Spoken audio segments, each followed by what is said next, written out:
Here we go. Oh, leave the meeting. I could leave the meeting now. Who's walking behind you, Stephen? Well, I'm in the Blue Mountains cultural sort of center here. So there's it's a cafe, so there's lots of people kind of milling around, artists at the time. But actually out there's a like really spectacular viewpoint where you can see I don't know if you can see the mountains from there, but yeah, it's nice. It's actually actually I went to a viewpoint yesterday. It's a place called the Three Sisters. It's a big like rock formation here, and I was here 18 years ago, and I actually got struck by lightning here. So yeah, I saw that on. So I'm sort of returning to the scene of the crime, as it were. Yeah. So, wow.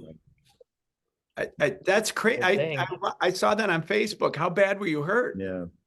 Oh no, I was okay. I was okay. Just like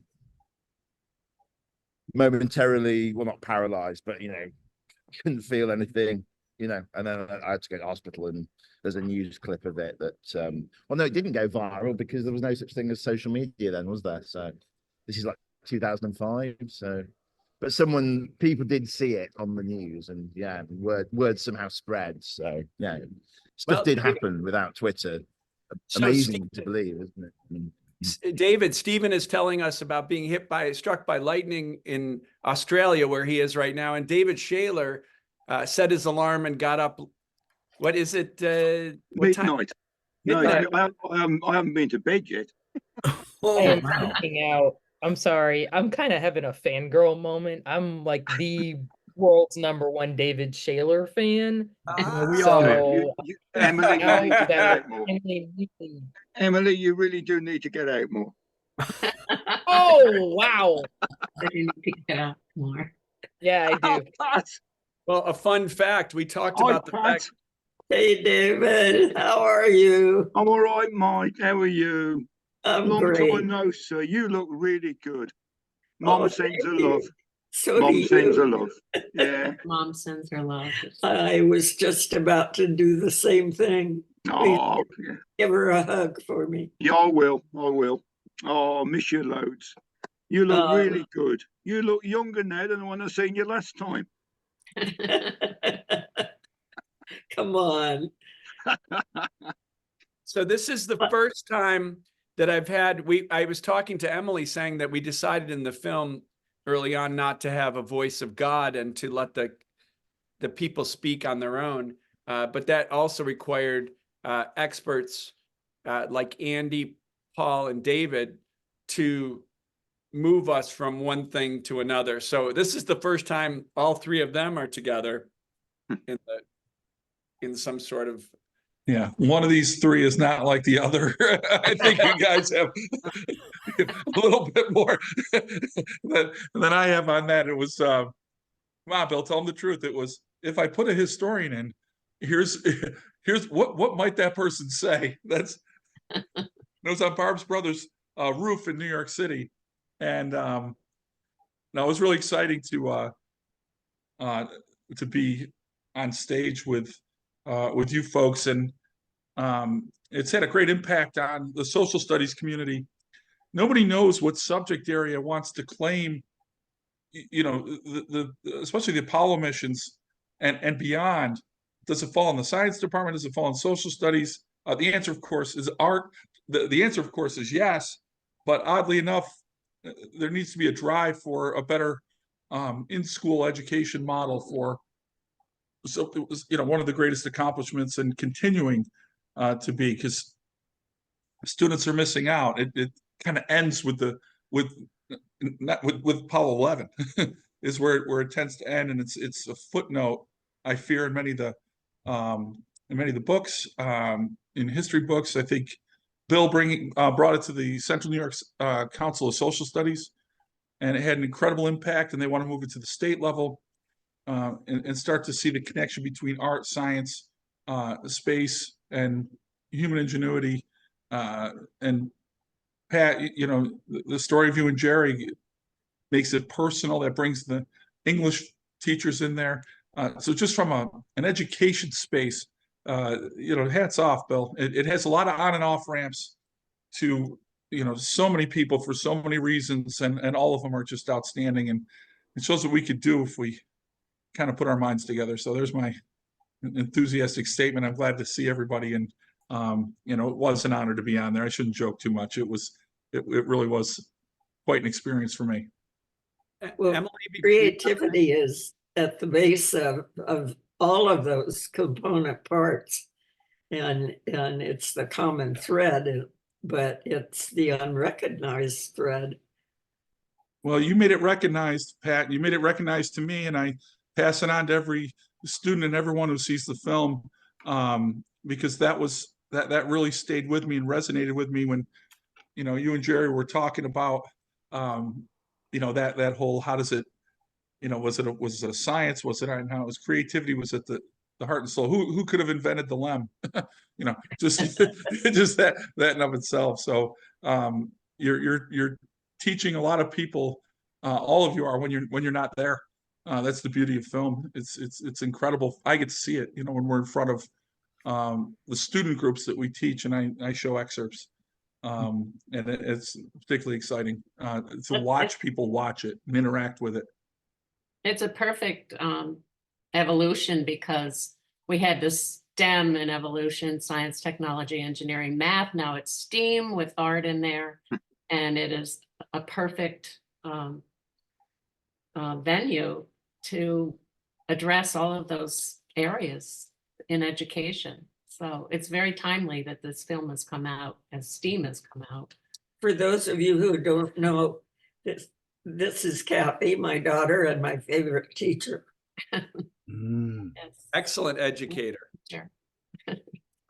Emily, before I pass it over to you, I'd just like to say one thing. First of all, my parents may be jumping in at some point, which I hope they do.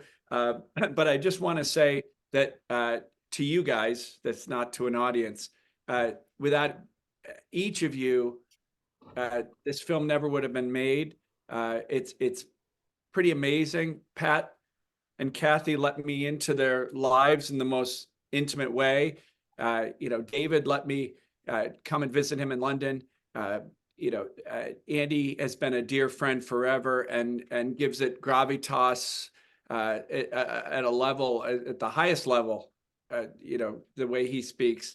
Paul came in and did everything that he did and continues to take the film with him to talk about leadership and to talk about the importance of art and engineering. Without Todd Hoban, we would have no film without an original score.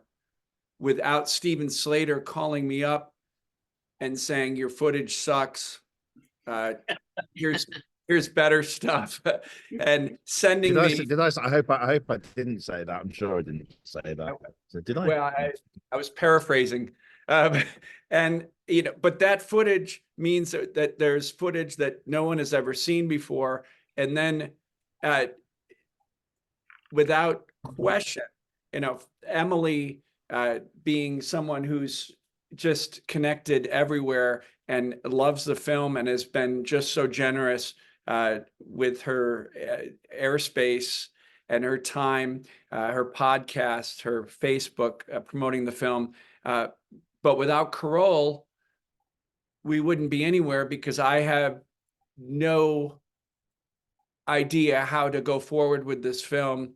I didn't know that the promoting of the film and the post-production would be more difficult than the making of the film. And without Carole, and you're only halfway there, Bill.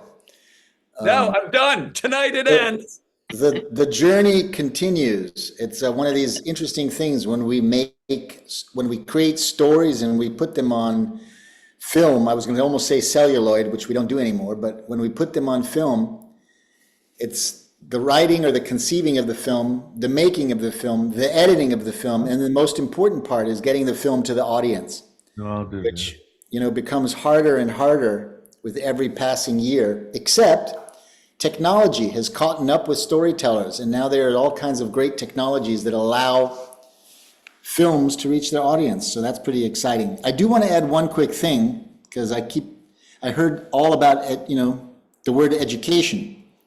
And the great news is that I actually met Bill because my son was in a class with Bill. And that is how I met Bill. And my son was in, and of course now Bill is wonderfully retired from the teaching profession. But I always have to tell this story because it was interesting. I've been in the film business for something like 35 years. I've done a bunch of different things. And I don't talk a lot about it. And one day my son came home from school and said, oh, I have to meet his cinematography teacher because he was so inspired by him. And he was so excited. And then he told me another day, he said, oh, he has a film. Go talk to him about the film. And I was terrified because that's what you really don't want to do. And then I met Bill. I asked him to send me the film. And from the very first viewing, and I watch hundreds of films, I was immediately captivated. And I think we met then the following day, I think in the school, and I said, hey, this is what you got to do. This film has to see an audience because you've succeeded in creating a story where you've melded three worlds in a way, you know?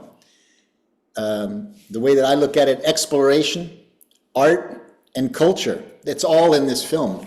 And it was very exciting. So that's how I came to the project, and I've been doing what I can to help this film get to an audience. So I'm very excited to be here today. And from a film industry point of view, I run a distribution company.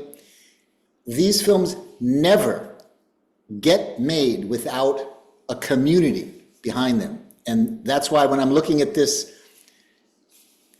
group of faces here, as Bill said, film doesn't get made without all hands on deck.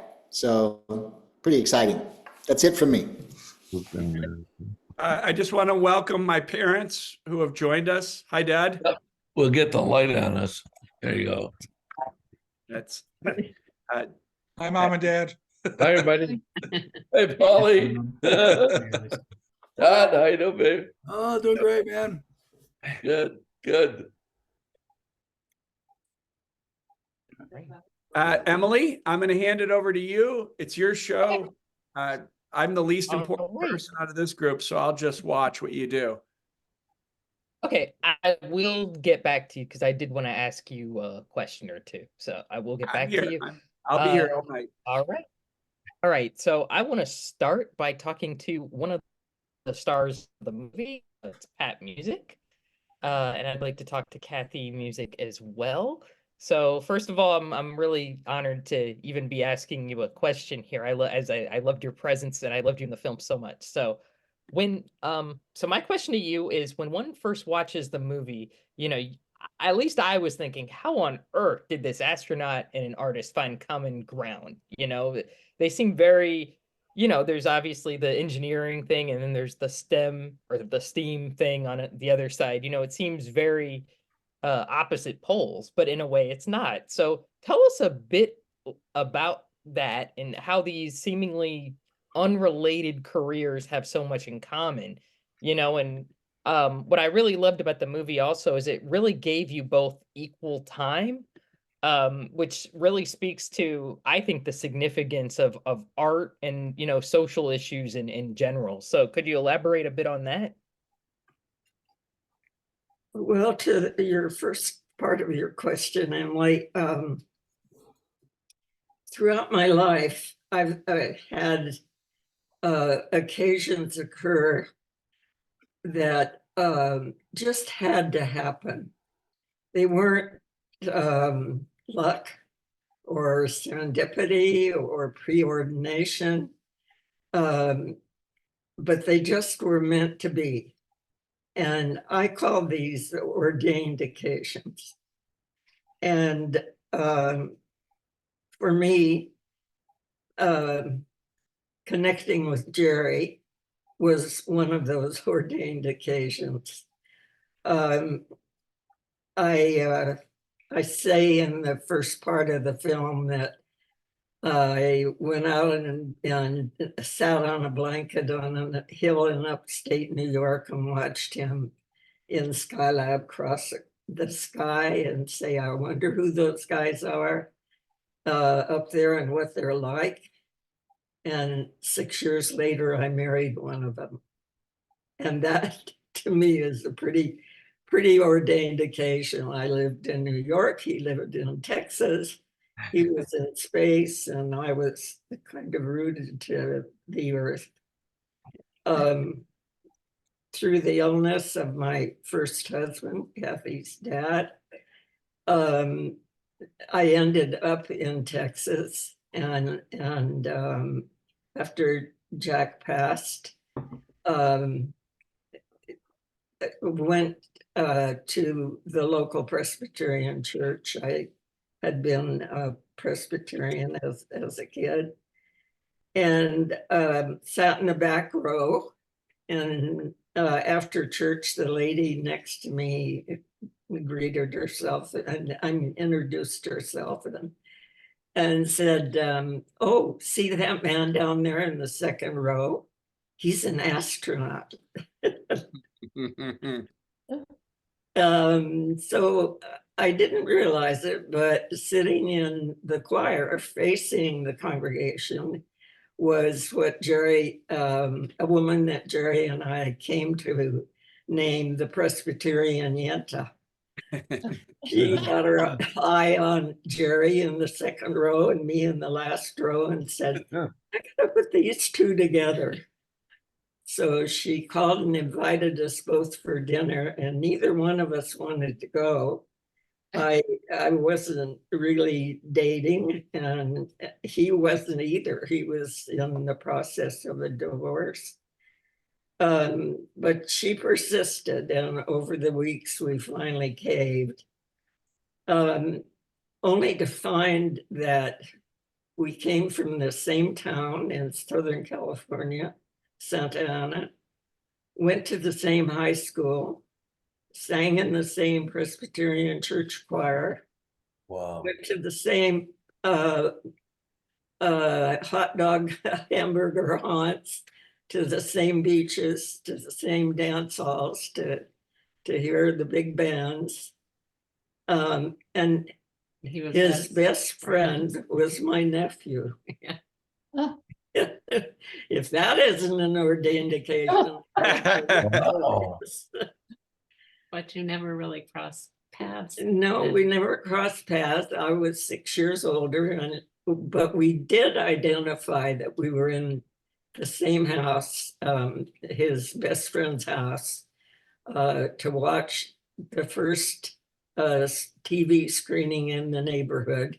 His dad had bought the first television, and the neighborhood came to sit and watch.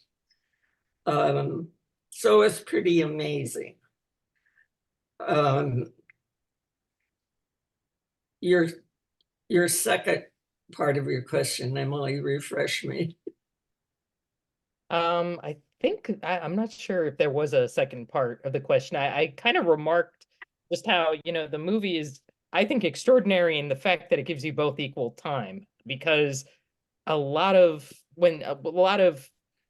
and I hate saying this, but a lot of films discuss, astronauts and their spouses, and they give their spouses, 1% of the time, and then the astronaut is the whole film, which is, and this movie takes a very different approach. You guys both get equal time. Your accomplishments are on an equal footing, which I think is amazing, and it's very different from other films I've seen. So, what were you, I guess, like, what were your thoughts when you first viewed the film and saw that, what a remarkable tribute it is to your relationship and how you both work together within that relationship? Well, credit all that to Bill. I mean, it was Bill's choice what went in the film. In fact, when we first met Bill, when he first approached us to do the film and announced that it couldn't be done if we tried to tell him what to do, he said it a little more graciously than that. And he ended up a couple of months into the film saying, okay, I cave. But we did not tell him, express to him how much film time each of us would have. It was strictly his choice. I should have had a hint that it would turn out that way with the first day I met Bill. He had read in the local paper that Jerry had moved to town with me.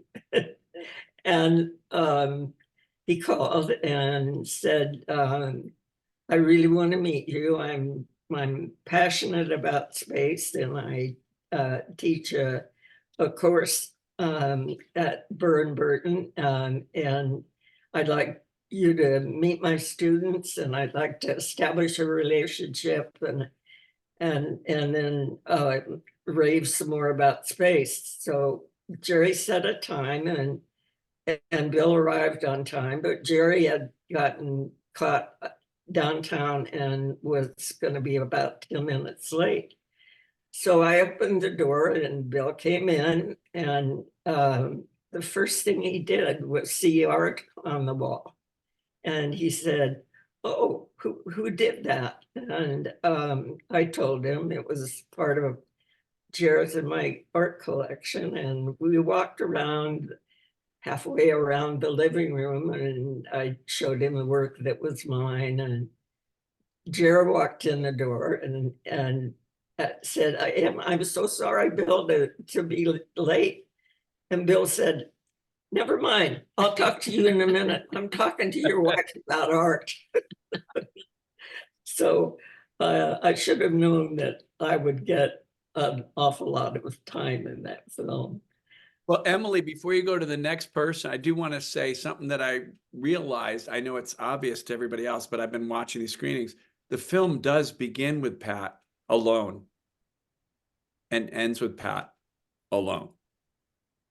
Just an interesting, I don't know what that means. I'll let future people who dissect the film talk about what I was trying to do, but it just turned out that way. Kind of an interesting fun fact.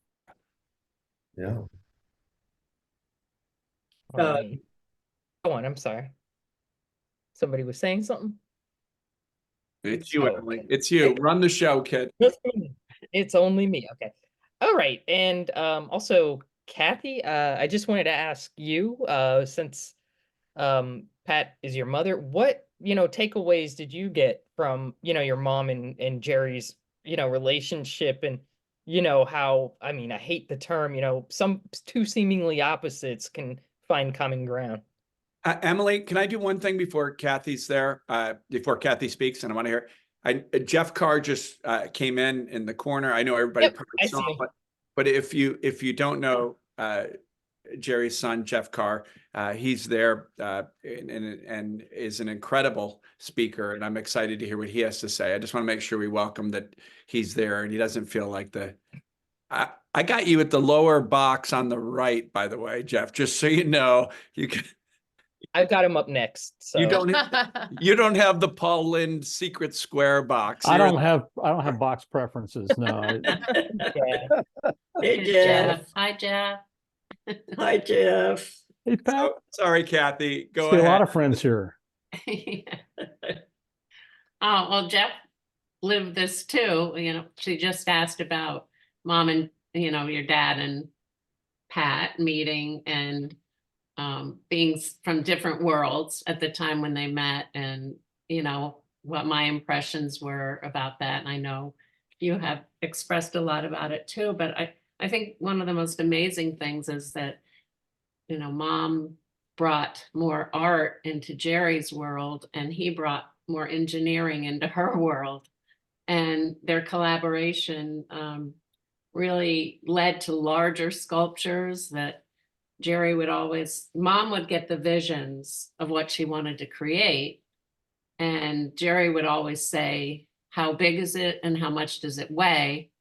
And he was the one that would envision the fabrication and what would it go into actually supporting the structure, what would be needed for the installation. And just as he had books and books when he went to space, of this operation and that, he created these amazing installation books that went with the exhibits around to show the various museums and venues exactly how to install it. In fact, he even made templates that showed where the screws go in the wall. So it was really an amazing evolution of their relationship to see. Of course, we weren't living near each other. My mom and Jerry were in Houston for a while, so they were down, near some 4 of the cars. But we traveled there all the time to the hills of Arkansas, and every year. And with our children, one of the first things they wanted to do was go into the studio, and the art studio, and Jerry's office, and wood shop, and the warehouse. And it was just like an amazing experience. So they were living art too while we were down there. She always set up big easels and things on the walls for them to do. So it was an amazing, and the evolution just continued, bringing more art into, and he became an artist. He became an artist too. So it was amazing to live and witness, and it's an honor to have experienced it. That is amazing to hear. I got a little dust in my eye, so let me that's really amazing to hear. I think that's really awesome. So, all right, I want to move to Jeff Carr, one of Jerry's children. And for those of you who might not know, I think we all know in here, but Jeff has had quite a career in space flight as well. So the movie tells us how your career was affected by tragedy early, which I find there's very many parallels to your father's career as well, because his early spaceflight career was touched by a tragedy as well, of Apollo 1. And the movie kind of juxtaposes that, which I find really interesting. So tell us a little more about that commonality, and really how it affected you, and maybe, how your dad, influenced your career as well, and that legacy. Well, for starters, I grew up in the house of a Marine fighter pilot. So the risk of missions and drills and things that they did as pilots in the Marine Corps were inherently dangerous, and there were times that our friends, the kids we played with down the streets, father didn't come home, and so it wasn't it wasn't a new thing for us to consider the risks of this chosen profession. But I was old enough during the Apollo 1 fire and when we lost CC to begin to understand how quickly something can go badly, and how quickly these people can be taken out of our lives. And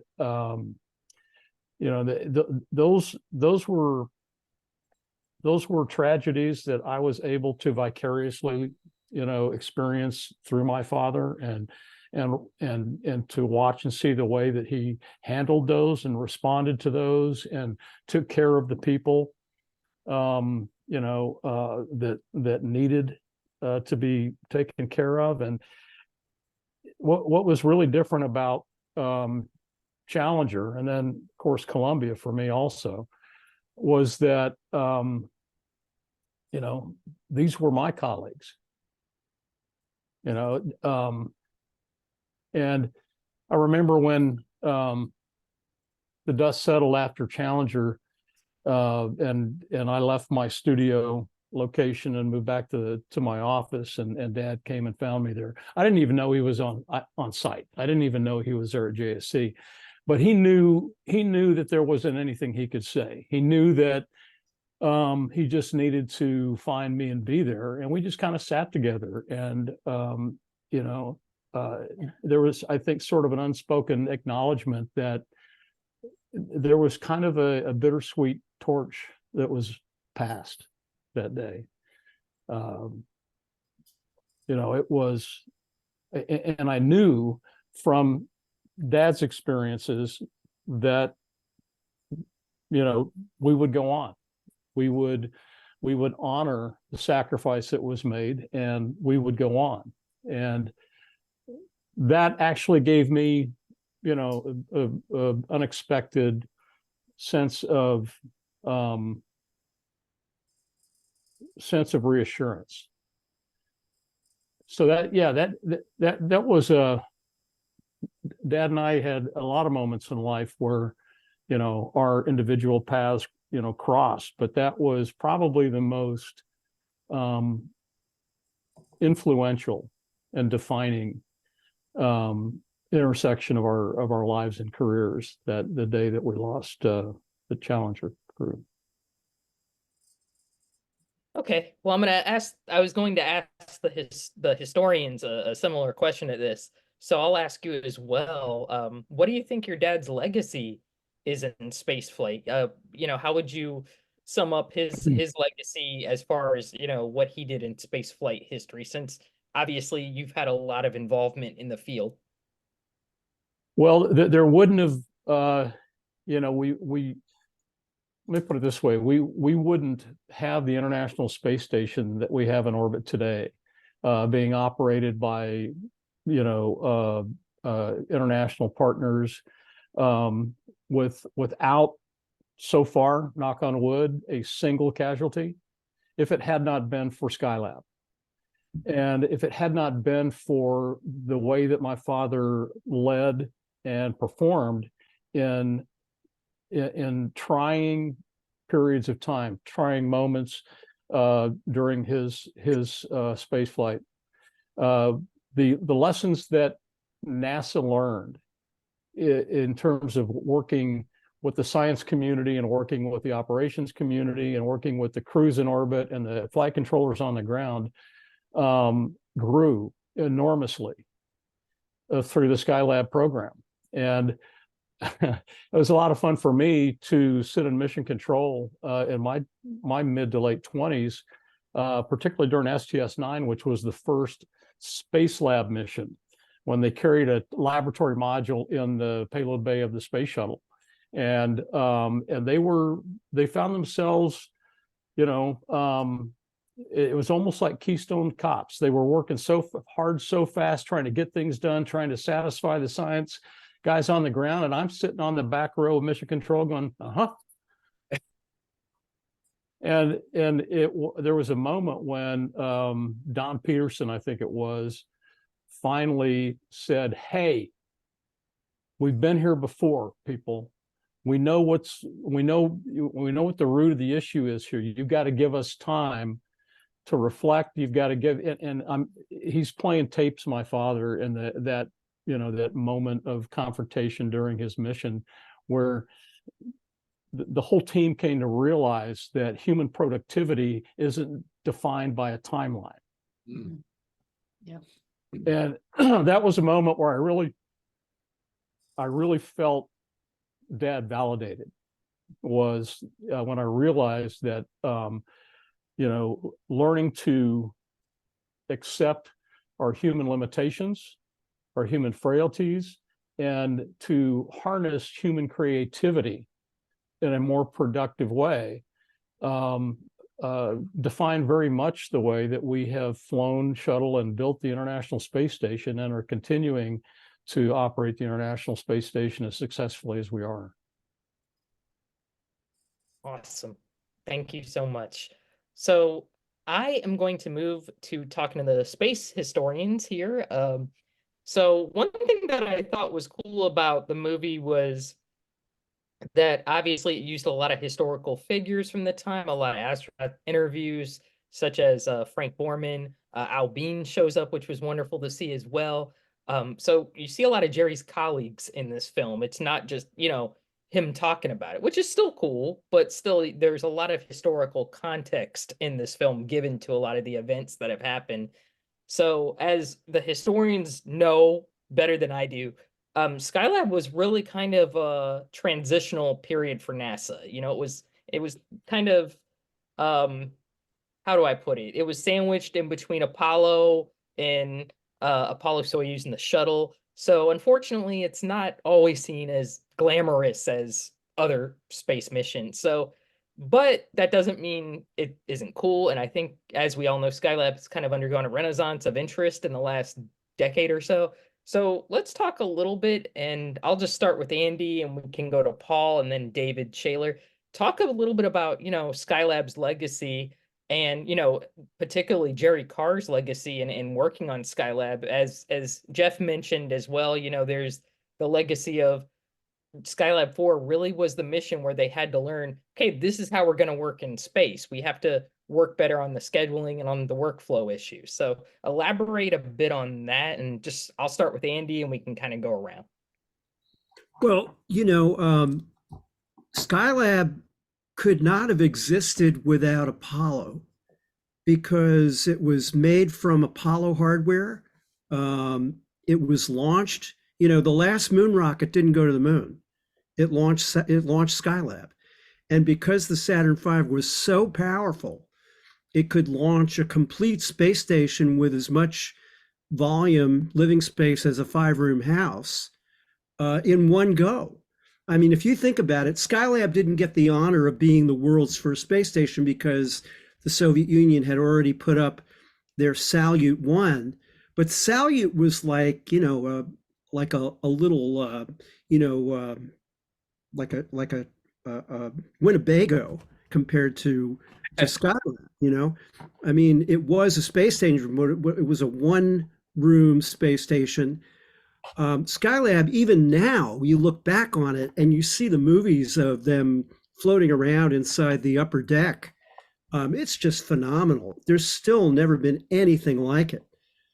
And, it was early 1970s technology, so obviously it's been surpassed by what's happened since then. But I mean, for the time, it had, medical experiments to really start to get good data for the first time on what happens to the human body for very long-term stays in space. We'd only had people up for 2 weeks before that.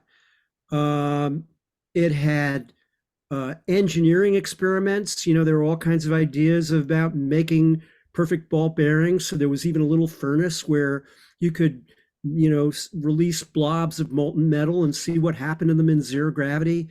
There was a solar telescope attached in a separate module that took phenomenal coverage of the sun in different regions of the spectrum and was fabulous for astronomers to monitor solar flares and things like that, things that we're still trying to understand today. And I mean, if you think about some of the stuff they did, I mean, Jerry flew a jetpack around inside Skylab. I mean, that's just nuts. And like I say, even today, nothing like it has ever happened. So in so many ways, Skylab, whoops, I gotta catch a falling light there. Skylab was, ahead of its time.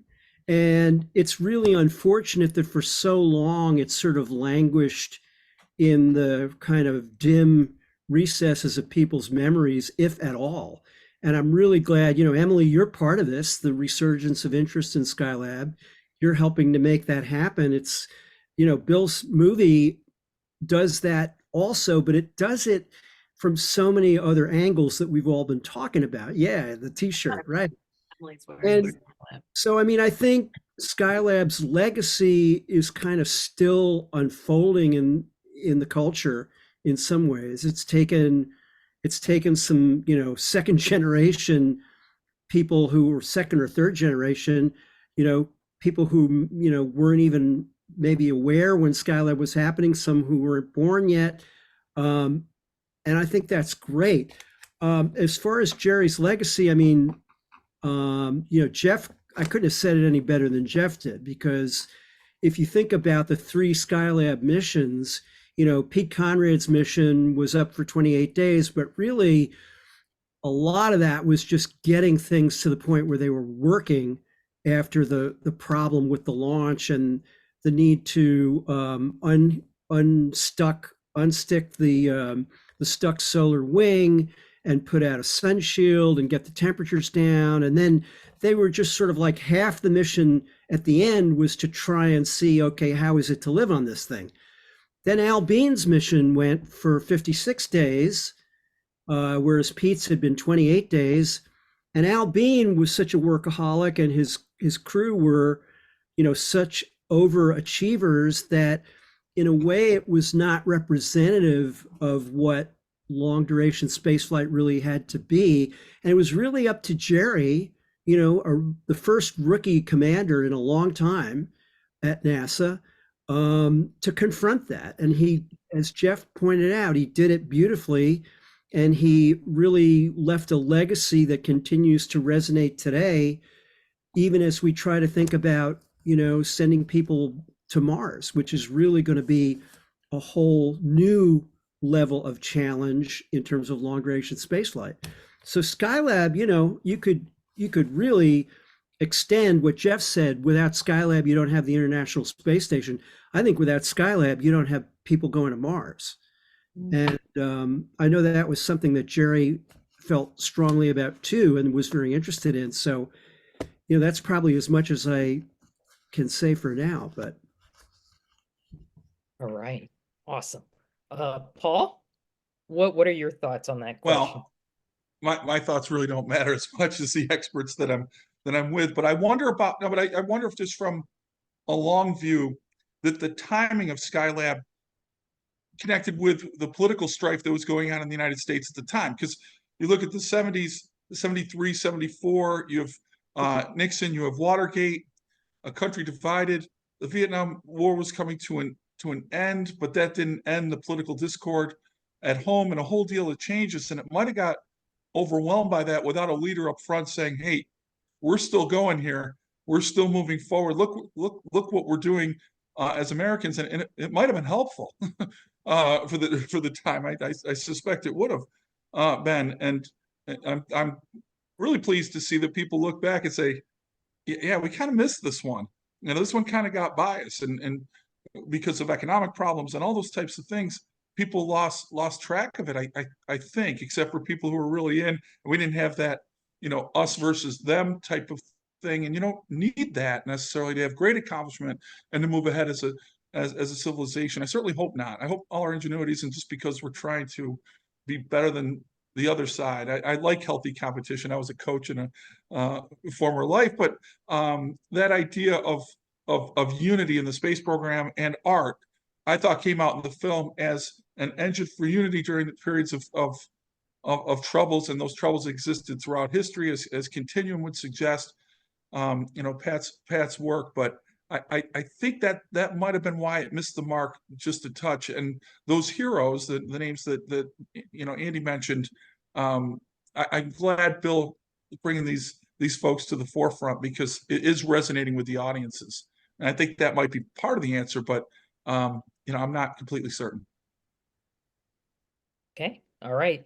And David Shaler, you wrote the definitive Jerry Carr biography, Around the World in 84 Days. Excellent book. So what's your take on this question? I do want to say, for those of you who showed up late, David hasn't slept in a long time. It's midnight in London, so you do, David. That's midnight. Yeah, but you've got to remember that I used to be in the Marines, and my dad was in the Navy, and he always used to send the cuttings from the British Navy news to Jerry when the British Navy beat the US Marines or the US Navy in some sort of sport, and he always used to like that. So staying up late is just part of the process, really. And I'm honoured, and I'm thankful for being part of this and of the film, and certainly writing Jerry's book, which was a great privilege. The best thing was to be allowed to be inside the family. That was special and unique and cherished, because there was a certain amount of trust. There was a lot of trust to do the job right and to handle it correctly. And for this British guy over here, as Jerry said, he would rather have gone to a dentist than have written his biography. I feel that part of his legacy is in that story, because I had the honor of going to visit with Jeff. In fact, I think it was Jeff who introduced me to his dad in the late 80s when he was at Public Affairs in JSC. And I'd written to Jerry in the early 80s asking for information. So I mentioned to him that I first heard him as Capcom on Apollo 8 coming around the moon. That's when I first heard the name Jerry Carr. And so to meet him and then to suggest that we might write a book, I thought was, pushing it a bit. But he said, yeah, fine, we'll do that. I didn't realize it'd take how long it would take. It nearly took us 20 years to write the book, but that's another story. But I had the opportunity to go and stay with Jerry and Pat over in Arkansas and look after their place while they had their vacations, and look after the dogs and do the research there and talk to Bill Pogue and Ed Gibson and all the other guys. So there was a great interest in getting more detail beyond the news.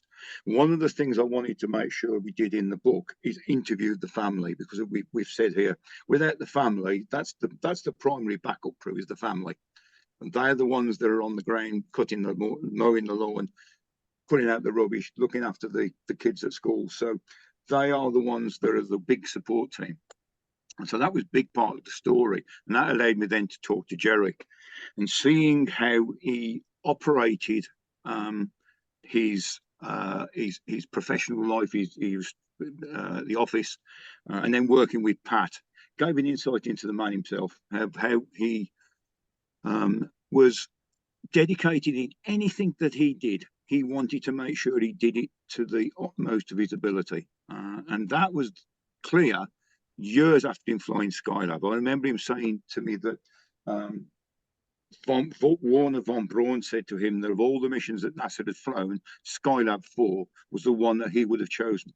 Well, there's a big legacy there. Years later, Jerry came over to have an autograph show in England, and we had some Russian cosmonauts with us. One of them was Valery Polyakov, who had spent about 600 days on Mir.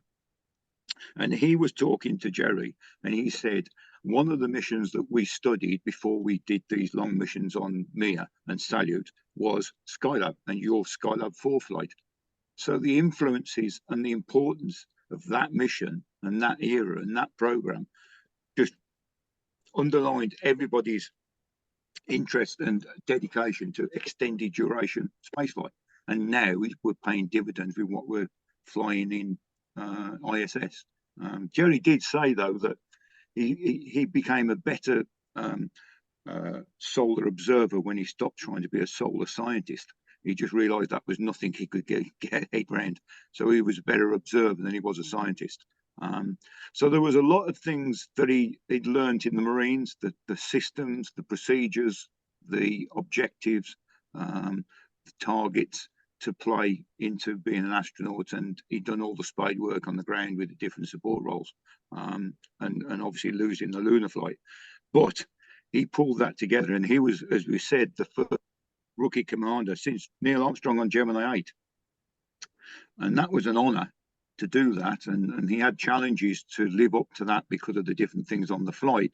But he certainly handled that, and he was very proud of the mission all the way through. And they achieved. And that was down to Jerry and the team of Ed and Bill. And on the ground as well. That was one of the things that Skylab 4 did. It made the ground crew realize that they're part of the mission as well. They had to talk to each other. They had to interact. And now that's very important. And it was this learning curve. And then, unfortunately, they stopped flying Skylab. And that skill, that understanding was sort of lost for 20 years. And then we had to relearn it again on the missions to Mir. And a lot of the astronauts didn't want to go to Russia and learn to live in Russia and on Mir. So it was a challenge in a new world. But Skylab and Jerry set the milestones that will be lived for many years to come, because it was at a time, I mean, if you think of just of the spacewalks, they did their spacewalks and saved Skylab and did the standard spacewalks of going out to retrieve the Apollo telescope mount and did some experiments and observed the comet Kohoutek just a few years after the end of Gemini, that's just when they started learning how difficult EVA was. In between Gemini and Skylab, the only in-space spacewalk was on Apollo 9. All the rest was on the surface of the moon. So that was a big leap of faith. And the astronauts, and on Skylab 4 specifically, really did bring up the quality of learning to live and work in space. And so there's many things that Jerry and his family would be proud of with Skylab, and rightly so, because that needs more shouting about, and we're trying to do it the best we can. And certainly the film is another branch of that, to educate people and show people that this was done before and this is how we did it, and you build these building blocks on top to develop where we are now and hopefully in the future. There you go. Awesome. I'm Yeah. a little That's the case for the defense, my lord. Yeah, I'm a big David Shaler fan, and this is my first time meeting him face to face. So I'll stop fangirling now and move on. I have a couple more questions. I want to start with, I'm gonna go to Steven Slater and then Todd. So Steven, you're a spaceflight film archivist basically. So you provided all the NASA footage for this film. So what is your favorite archival footage in this movie, and why do you think it's significant? Well, I mean, I'm definitely going to say, so the backstory to this is we did a film called, which I'm sure you've seen, called a documentary called Apollo 11, which was released in 2019, and we had this huge trove of I think about 25 hours of 70mm footage from the space program. So this is like IMAX quality footage, and we only were able to use a very small percentage in the Apollo 11 film, which is, you know, like a lot of scenes of crowds on the beach and the astronauts suiting up in the launch and the recovery and stuff. And so, yeah, when I heard about Bill's film, I thought, well, probably some of that's going to be useful for his film. And yeah, I'm just so pleased. I think probably that. I mean, like, there's some great stuff of like the Air and Space Museum, isn't there, Bill, that you used of the Apollo 8 astronauts? I'm just trying to remember exactly what you used, but that's the kind of most visually striking stuff, I think. Can I say that you know, Stephen's generosity is well, everybody on, first of all, that we wouldn't be anywhere without anybody in this group, and Andy reached out on my behalf and sent a rough cut to Stephen, who called me from England, and I figured it was a spam call. I wasn't going to pick it up, but my son is in Barcelona, and I didn't know if he had gone to England. And then he said it's Steven Slater, and I huge fan of Stephen's work. Apollo 11 is an incredible piece of work, that what he did. His generosity of looking at the film and sending me footage that I could use for the film is unbelievable, and I can never thank him enough. And quite frankly, this is the first time I think the two of us have actually seen each other. So I do want to mention that, because besides Stephen being an incredible, the knowledge you have to have, not only being an archivist, but actually knowing what you're looking at, knowing the people that you're looking at, understanding who's in mission control, who are Stephen has that ability. And then to send me hard drives with the footage for my film. Yeah, I mean, I think from what I remember, I mean, this is going back a couple of years. It was like, I thought, well, you know the story better than me. The best thing is, well, not well, to essentially give you everything. Everything is a very broad term, but all of the stuff that might be sort of pertinent to this story, and then let you make the decisions. I think that was kind of the best. And then I know we sort of talked about, you know, I made some other suggestions about what I think might work, and I know I do remember, you know, suggesting that 70mm stuff is quite cool, because you know, I hate the phrase, but, you know, it's not been seen before, and, you know, we're sort of trying to.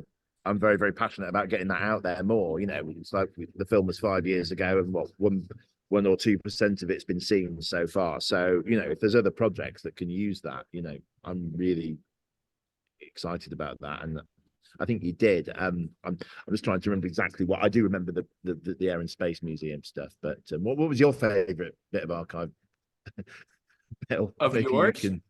I'll put it Oh, over to you. Yeah, yeah. I can tell you right now what it was, and it goes down to Jeff. So Jeff is talking about his work with Krista. To go through your footage and all of a sudden see young Jeff Carr with his beard talking with Krista, working with Krista, was I don't even know how long it took me to get to that. And when I got to it, it was a eureka moment.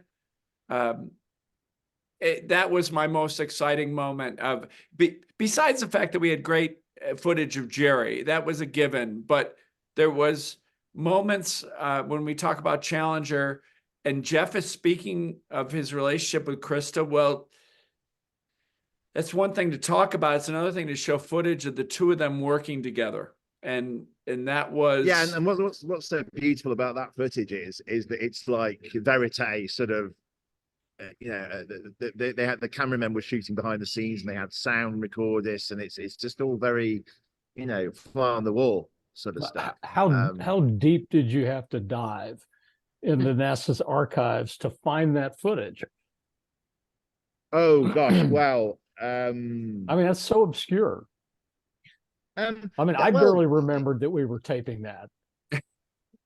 No, they actually were very good at documenting all the ground. So there's like footage like that of all the shuttle missions. And the great thing about it is, and this is the problem we have with the Apollo stuff, is that the Apollo stuff generally didn't have any sound.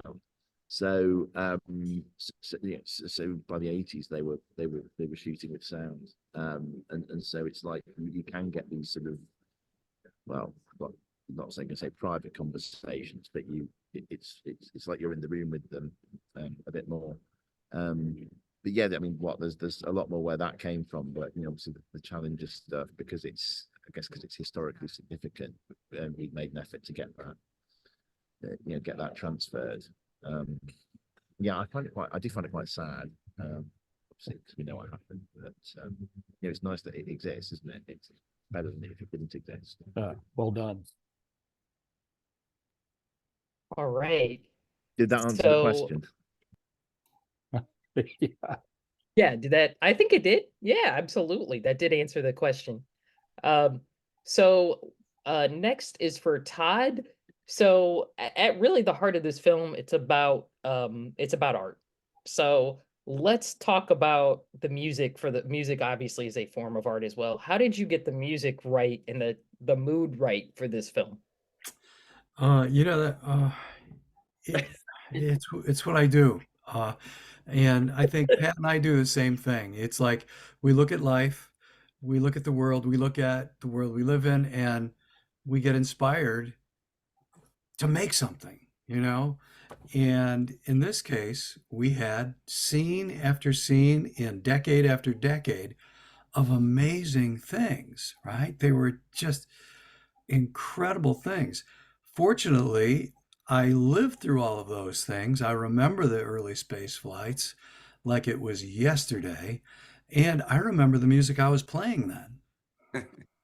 So it was pretty easy to conjure up visions of, you know, what it should sound like, you know, back in the 50s, what it should sound like during these space. I remember, you know. Now, this is a little known fact. Bill knows it, and I know Pat knows it too. I wrote the music for the film to fit the scenes. Okay. So in some cases, there's like 17 seconds of a song that sounds reminiscent of like space flight or, you know, landing on the moon, right? And so I ended up with 7 or 8 songs that are 17 seconds long.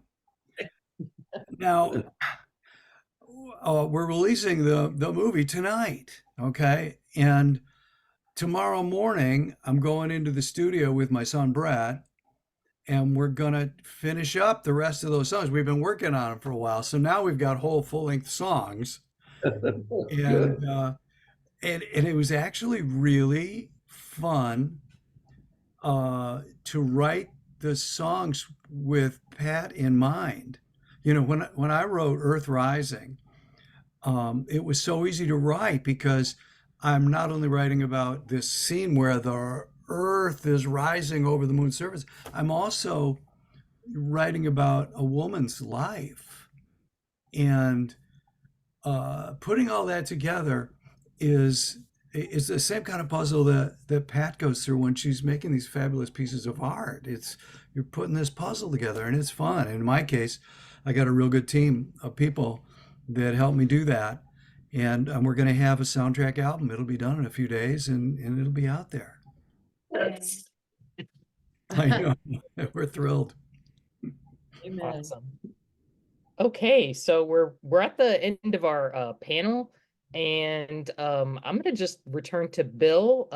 And I actually do have a question. Emily, I'd love for you to I know we talked to Carole a little bit before things started, but Okay, I can ask him something.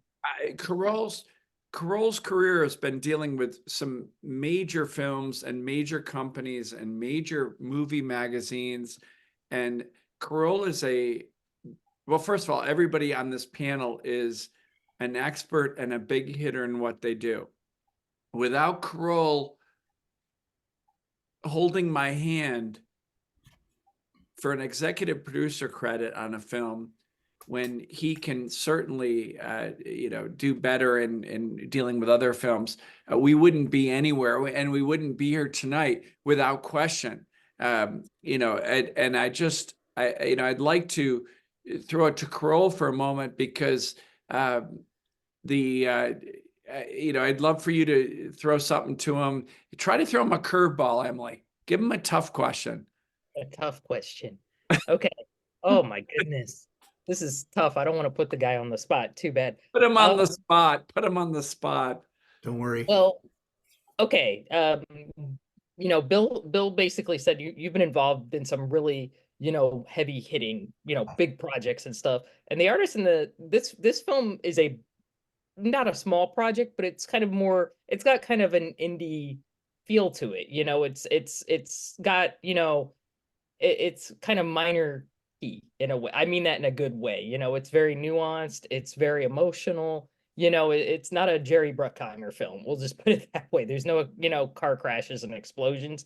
What were your thoughts, getting involved in a film such as this that, really looks at space flight from a very different approach as something like Apollo 11? Apollo 11, I love that movie. This isn't a diss against that movie, but it's, it doesn't talk about, art and things like that. This movie is equally rooted in art as it is in space. So tell us a little bit about that and your involvement and how you decided to get involved. Sure. A couple of things just popped into my head. So I am the CEO of a company that distributes documentary films primarily. And we work with a lot of musicians. We distribute films by Pearl Jam, Green Day, the Beatles, and lots of social issue documentaries. We see a lot of documentaries about art and all kinds of films.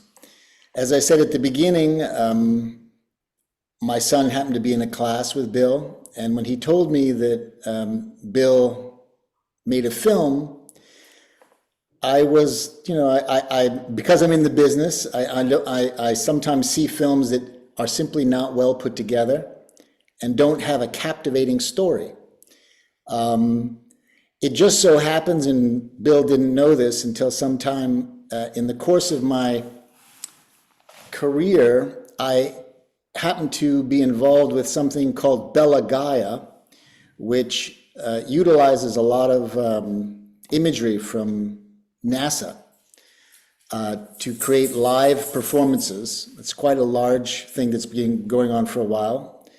And in the course of that, at one of the screenings, it's a multimedia presentation of music and moving images I was fascinated by something that I saw for the first time was what they call the overview effect on a very, very large screen. And I met an astronaut there named Ron Garan. It turned out that I went to high school, junior high school. We were in the same junior high school. We didn't know it. We played floor hockey against one another. And I struck up a friendship with Ron. And what I found very interesting, one of the things that I remembered about Ron is that after his, and he was up in space multiple times, he took up painting. And he would paint images that he saw. And while I was watching the film for the first time, I was just absolutely mesmerized. I met Ron many years before I saw this film. I was mesmerized by the story arc of Bill's film. And it doesn't matter, if it's a first-time film like this one, or if it's, something I just released, Oliver Stone's film Nuclear Now, a documentary. So this gentleman has won 3 Academy Awards. Doesn't matter, first or Academy Award winning filmmaker, it's about the story. And obviously the story, the personal story between, Patricia and the car was just so amazing to see on screen. And then coupled with the amazing experience of the humans that are pilots, that are marine pilots, that they become astronauts, and they go into a place that all of us would love to go, and we can't. And watching that unfold on screen and watching the cultural history of this country intertwined in this film with space and art and humanness was just fantastic. So for me, and I told Bill immediately, I said, okay, I'm going to help you. This is going to be a very long journey to finish the film, to get it out there, submitting it to film festivals, showing it to audiences. But I said to him, I'm telling you that audiences will react to this. And there was the original music that Todd created. The first version that I saw had a lot of what's called needle drops, very expensive music. And I said, forget it. It's not going to be released. You can't release it. Boom. And then basically they created used the palette of the film to bring in the music. And I will say, Bill and Todd and the extended team have worked very hard to get the film to where it is, continue to work very hard to get the film to an audience. Obviously, it's launching now. It's streaming. There are other things to come. And as I said at the beginning, this is a long road, and we're going to continue to work to try to get as many people to see this film and use all of the technology that exists today to actually make that happen. So, I don't think I answered your question specifically, Emily, but it doesn't really matter whether it's, like I said, if it's Oliver Stone or Bill Mensch. It's all about the story. And I don't quite know how you could go wrong with all of these stories that were in this film. And then the images are just, beyond belief. Now hearing all this on the call here and hearing from Steve and Andrew and everybody, these spectacular images that are captured in the film. The bigger the screen that you watch this film on, also, the more amazing it is. So I'm excited to be here, and I'm excited to continue to be on this journey. And I'm just laughing a little bit because pretty much every time I see Bill, I tell him, it's not done. It's not done. You have to do more. You have to do more. Very good point. Awesome. All right. So does anybody else have anything they'd like to add before we close out? Jeff does.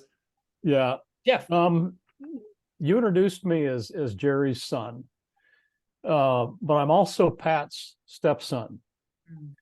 And I can't let this go without expressing how grateful I am to have learned through this film how Pat's art opened doors for Dad to express himself in so many different ways.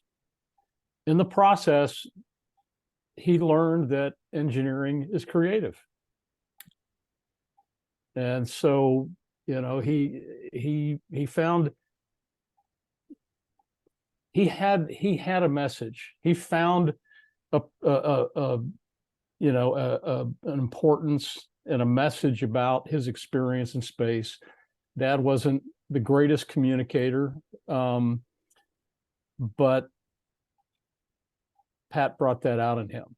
And this film wouldn't be happening if Pat had not had that profound effect on Dad.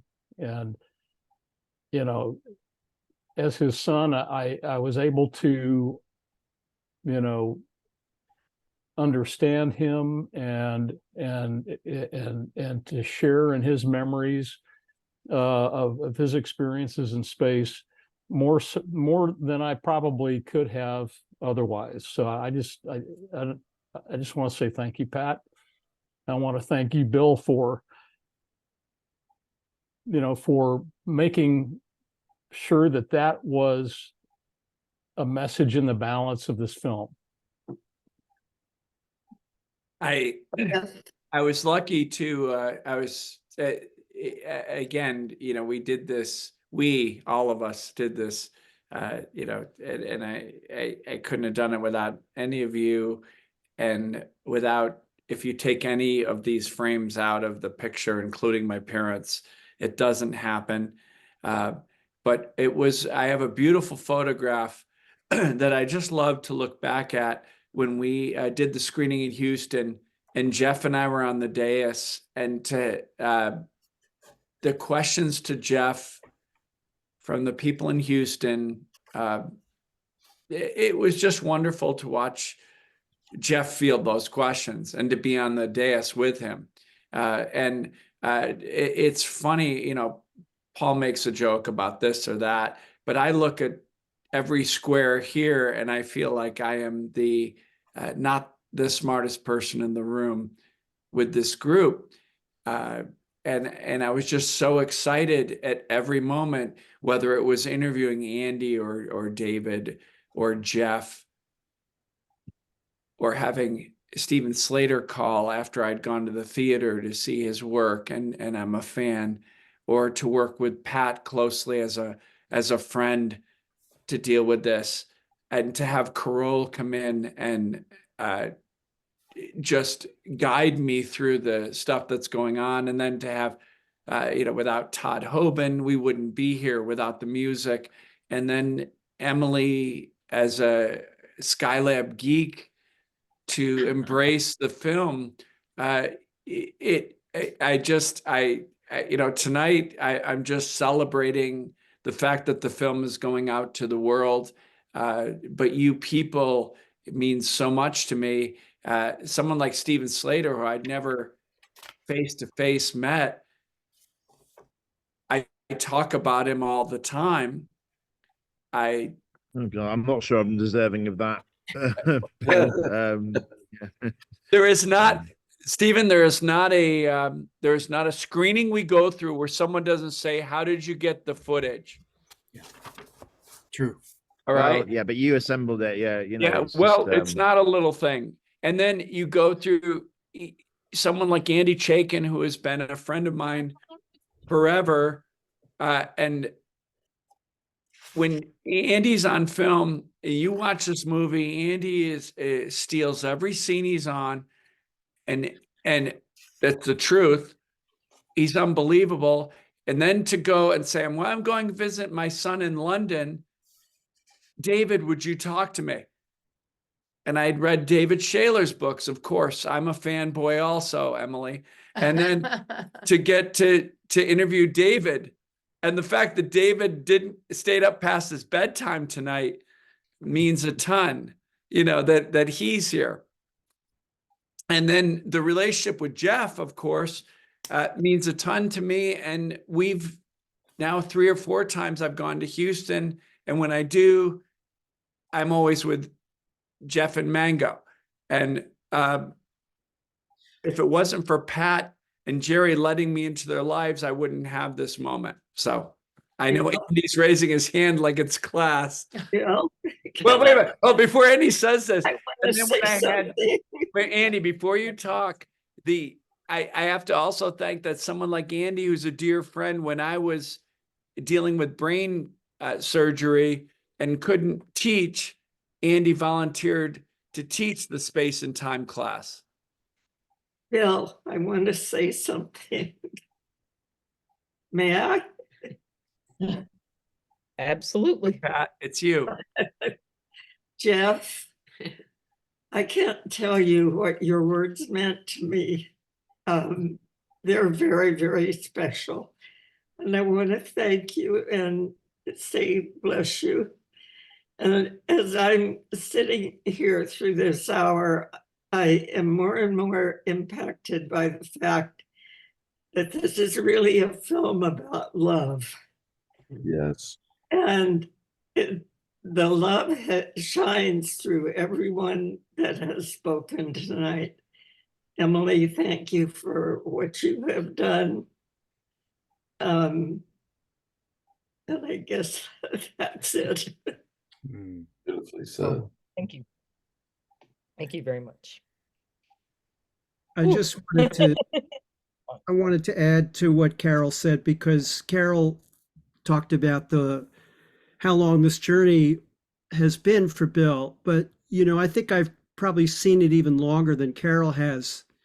And I've seen some of what Bill has gone through, probably not as much as, you know, Barb, his wife, sitting next to him, who's been his support crew, or Paul, you know. But I've seen enough to know that this has been an unbelievably challenging journey for Bill. And you know, I know a lot of passionate people in a lot of different walks of life, but I don't know anybody more passionate than Bill. And I don't know anybody who could have done this against the long odds that Bill has faced, and has put so much of himself and his resources and his blood, sweat, and tears into making this film. And I'm in awe of Bill, not just for that, but in so many ways. And it's just so wonderful to be at this point, not the finish line. I get it, Carol, but still, what a milestone to know that this film is now going to be streaming, that so many people are going to be able to see it and recognize what a great piece of what a great creative work this is. So, you know, I raise my mint tea to you, Bill. Congratulations, and onward and upward. Well said. Cheers. Pat, to bring us home there, you should talk about your libation. I'm not pouring onto the floor, but you should mention it. No, my carpet is white. My wine is red. A family tradition from many, many years dates back to our days at Dartmouth, which were the 50s and 60s, early 60s. I became introduced to the activity of a libation. Libations are basically drinks. It was a habit of the Mesopotamians in the 7th century, 7th, 8th century, to take the last drops of the drink that they were having and pour it into the ground while saying a toast to the earth that they hope to return to this spot, to the joys and the love that they had known there. It was also a plea before going into battle to be successful. It was a request for success in the hunt. And it was a habit that spread from Mesopotamia across northern Africa up into Europe, eventually reaching the Scandinavian countries and passing over to North and South America. An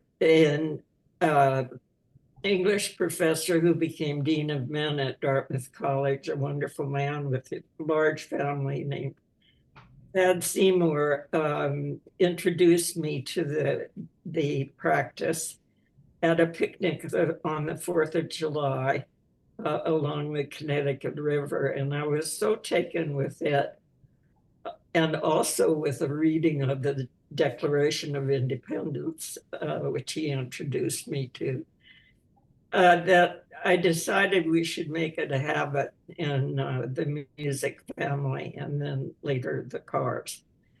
So libations were shared by Jerry and me over many parts of the world.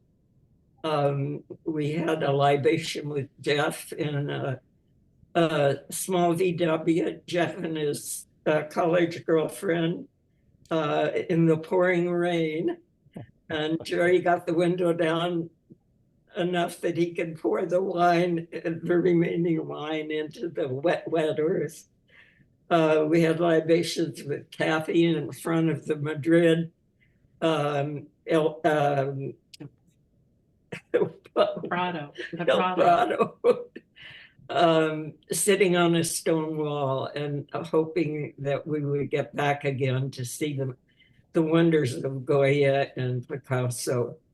We had a wonderful libation with the astronauts and cosmonauts in Berlin, in which, as Jerry was finishing, and we were all standing in a circle, a booming voice said, "Happy birthday, America." And it was Vladimir Johnny Bekoff, at that point in time, the only man who had flown 5 times. And so it's been just a great experience. And if we all promise not to ruin our rugs, I hope we can take our toasts and make it a part of all of your lives too. Very good. Well, Emily, I think like the artist and the astronaut, we began with Pat and we ended with Pat. And I want to, Emily, thank you so much for your support.